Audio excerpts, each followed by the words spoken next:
Hi friends, తిరుమలకి వచ్చాము. జపాలికి వెళ్ళి దర్శనం చేసుకున్నామని లాస్ట్ వీడియోలో చెప్పాను కదండి. ఇంక ఇప్పుడు కోనేటి దగ్గరికి వెళ్తున్నాము. ఇంక వెళ్ళే దారిలో వరాహస్వామిని దర్శించుకొని ఇంకా కోనేటి దగ్గరికి అయితే వచ్చేసాము. ఇంకా ఎందుకంటే దాని ముందు రోజే చక్ర స్నానం జరిగిందనమాట. ఇంకా నెక్స్ట్ డేనే మనం వచ్చాం కాబట్టి స్నానం చేస్తే మంచిది అనేసి ఇంకా కోనేటిలో స్నానం చేస్తున్నాము. ఎంతకి రమ్మంటే వీళ్ళు రారే, ఆడుకుంటున్నారు చూడండి. వీళ్ళతో పాటు మోహన కూడా చిన్నపిల్లలాగా ఆడుకుంటున్నాడు.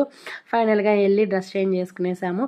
ఇంక ఇప్పుడు లడ్డు కౌంటర్ దగ్గరికి వెళ్ళి లడ్డు ప్రసాదం తీసుకునేసి తర్వాత కొలువు స్తంభం దగ్గరికి వెళ్ళి దీపం పెట్టుకోవాలి. ఇంకా వెళ్ళే దారిలోనే ఫొటోస్ అన్నీ తీసుకున్నాము గోపురం ముందర. ఇంకా కొలువు స్తంభం దగ్గరికి వచ్చి దీపం పెట్టేశాను. చాలా రోజుల కోరిక అనమాట, పిండి దీపం పెట్టాలి పెరటాసి నెలలో స్వామి దగ్గరికి వచ్చి అనేసి. ఇంకా అది పూర్తయిపోయిన తర్వాత అన్నప్రసాదం క్యాంటీన్కి వచ్చేసి ఇంక ఇక్కడ భోంచేసుకొనేసి ఇంకా ఇంటికైతే బయలుదేరేస్తాము. ఫుల్ లాగ్ ఛానల్ అప్లోడ్ చేస్తున్నాను. ఎవరైనా చూడకపోతే వెళ్ళి ఒకసారి చెక్ చేయండి. Please subscribe.